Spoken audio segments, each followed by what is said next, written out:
সংসার জীবনে নানা ঘাত প্রতিঘাত প্রতিকূলতা সবকিছু পার করতে করতে কখন যে বুঝে গেলাম যে হাজবেন্ড ছাড়া কিন্তু বিবাহিত জীবনে সবথেকে আপন বলতে কেউ নেই। তো চলো আজকের ভিডিওটা এখান থেকে স্টার্ট করছি। আশা করছি আজকের ভিডিওটাও তোমাদের প্রত্যেকের খুবই ভালো লাগবে। তো hello everyone, good morning, welcome back to my channel. আশা করছি সকলেই খুব ভালো আছো। আর ব্লগের শুরুতে বড়দের চরণে প্রণাম, ছোটদেরকে আমার অনেক অনেক ভালোবাসা। বীরভূম জেলার ছোট্ট একটা শহর থেকে আমি সুধা আবারও চলে এসেছি নতুন দিনের নতুন আরও একটা ব্লগ নিয়ে। তো চলো আজকের ব্লগটা এখান থেকে স্টার্ট করা যাক। হাই হোপ আজকের ব্লগটা তোমাদের প্রত্যেকের খুবই ভালো লাগবে। সকাল টাইমে দেখতেই পেলে চা দিয়ে আজকের ভিডিওটা শুরু হলো। সকালে কিন্তু একটা ছোট্ট পরিবার, মানে এই যে 3 জনের একটা ফুল ফ্যামিলি আমার। তো এই ফুল ফ্যামিলি কিন্তু বসে বসে চায়ের আমেজ নিলাম। আর সকাল টাইমে যে সমস্ত কাজ থাকে আজকে তাড়াহুড়োর মধ্যে দিয়েই যাবে, যেহেতু ছেলে এদিকে স্কুলে যাবে, শনিবার ছিল আজকে, তাই টিফিনের ব্যাপারটা আজকে ছিল না যদিও বা, কিন্তু হাজবেন্ড কিন্তু এদিকে আজকে একেবারেই চলে যাচ্ছেন কাজের জায়গায়। একদিকে কর্মজীবন আবার অন্যদিকে হচ্ছে সংসার জীবন, এই দুই দিকে টানাপোড়েনের মাঝে মাত্র একদিন কাটানো হয়েছে আমার হাজবেন্ডের। আবার কিন্তু চলে যেতে হচ্ছে, দেখতেই পাচ্ছ, ওই যে ওই কথাটাই বললাম, চলে যেতে হচ্ছে। মনটা খুবই খারাপ ছিল আজকে, মানে ওই যে এতদিন পর এসে মাত্র একদিনের জন্য থাকা, আর এত তাড়াহুড়োর মধ্যে যে কিছু খাওয়া দাওয়া করাবো, ঠিকঠাকভাবে বসে গল্প করব, এইটুকু উপায় নেই। এই ভেবেই কিন্তু আমার মানানসই জীবনে দেখতেই পাচ্ছ সকালের কাজকর্ম সেরে একেবারে এই যে রান্নাঘরে চলে এসেছি, স্নান সেরে নিয়েছি, পুজো আমার হয়ে গেছে। আজকে কিন্তু একটু তাড়াহুড়ো আছে, যেহেতু এই যে ছেলে আর বাবা দুইজনকেই রেডি করে পাঠাতে হবে। তো এখন দেখতেই পাচ্ছ ছেলের জন্য কিন্তু আমার খাবার রেডি করার পালা। মানে সকাল টাইমে আগে তো ওকে আমাকে স্কুল পাঠাতে হবে, তারপর কিন্তু হাজব্যান্ডের জন্য রান্না করতে হবে। সকাল টাইমে 9:30টার মধ্যে আমাকে ছেলের টিফিন প্লাস হচ্ছে এদিকে খাবার দাবার, মানে হচ্ছে ভাতের ব্যবস্থা দুই কিন্তু করে একদিকে কিন্তু আমাকে ছেলেকে রওনা দিতে হবে।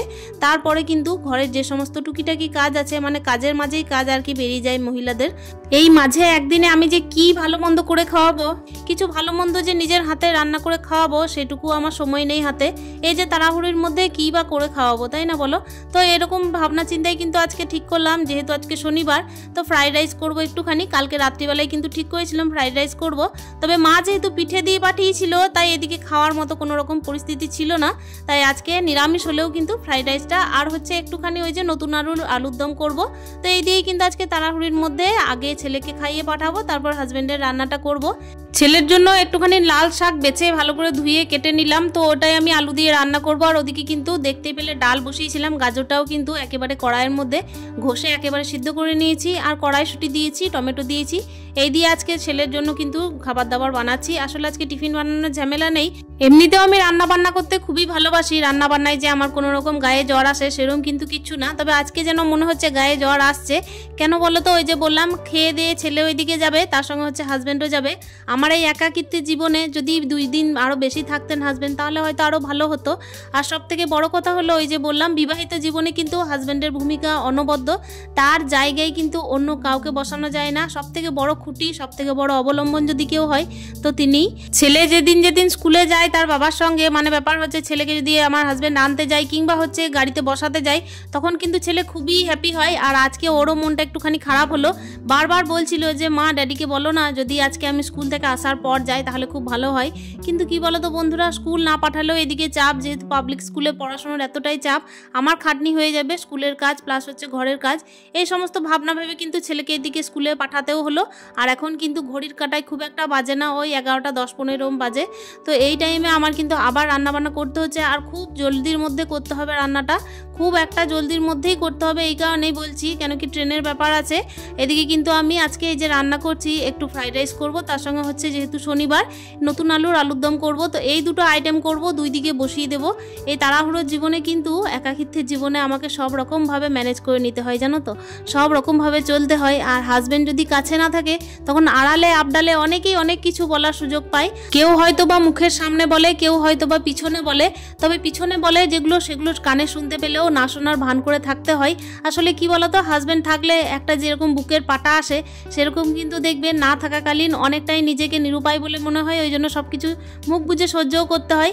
তো চলো দেখতেই পাচ্ছ, কর্মজীবনে আর ধর্মজীবনে, মানে সংসার জীবন আর হচ্ছে কর্মজীবন, ধর্মজীবন বলতে তো সংসার জীবন, তো এই সংসার জীবনেই কিন্তু কর্মজীবনে পা দেওয়া, সংসার জীবনের জন্যই কর্মজীবনে পা দেওয়া। আসলে তাই এই ছোট্ট পরিবারটাকে ছেড়ে কিন্তু থাকতেও হবে, আমাদের মুখ তাকিয়েই থাকতে হবে। কখনো কখনো মুখে বলে যে আমার খুব চিন্তা হয় তোমাদের জন্য, কোনো রকমভাবেই কাজ করতে মন হয় না, তোমরা যেন ভালো থেকো। এই ধরনের চিন্তাভাবনা যখন শুনি না তখন আরও বেশি বুকটা ফেটে যায়।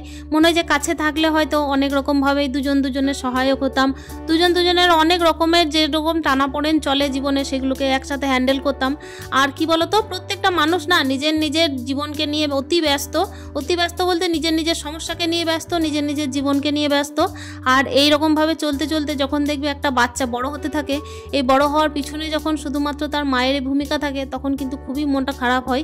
মনে হয় যদি এই টাইমে একজন পুরুষ মানুষ থাকতো কাছে, কিংবা কেউ একজন খুঁটি হয়ে দাঁড়াতো, তাহলে হয়তো আমি নানা রকম ডিসিশন ঠিকঠাকভাবে নিতে পারতাম। তো চলো বন্ধুরা, এরকম তো চলতেই থাকবে, এইটাই আমাদের জীবন। আর এই যে দেখতেই পাচ্ছ তাড়াহুড়োর মধ্যে আমি দুই দিকে কিন্তু রান্না বসিয়েছি।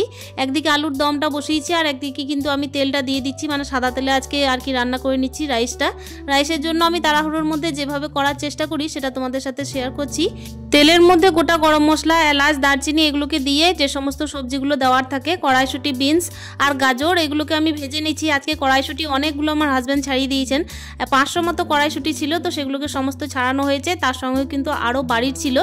তো যাই হোক, বসেই কাজটা করে দিয়েছেন। আমার কিন্তু পরবর্তী যে রান্নাগুলো অন্য দিনের করবো সেক্ষেত্রে আমার সুবিধা হবে, কড়াইশুঁটিগুলোকে কৌটো থেকে নিয়ে নেওয়া যাবে। একদিকে তো বারটা শনিবার, তার সঙ্গে এত তাড়াহুড়োর মধ্যে রাইস আর এই যে আলুর দমটা ছাড়া আর কোনো রকমের আইটেম করা গেল না। আসলে কি বলতো, বারটার জন্য তো বিশেষ করে বলতেই হচ্ছে যে কোনো রকমের চিকেন বা মাটন করার আমার সময় নেই।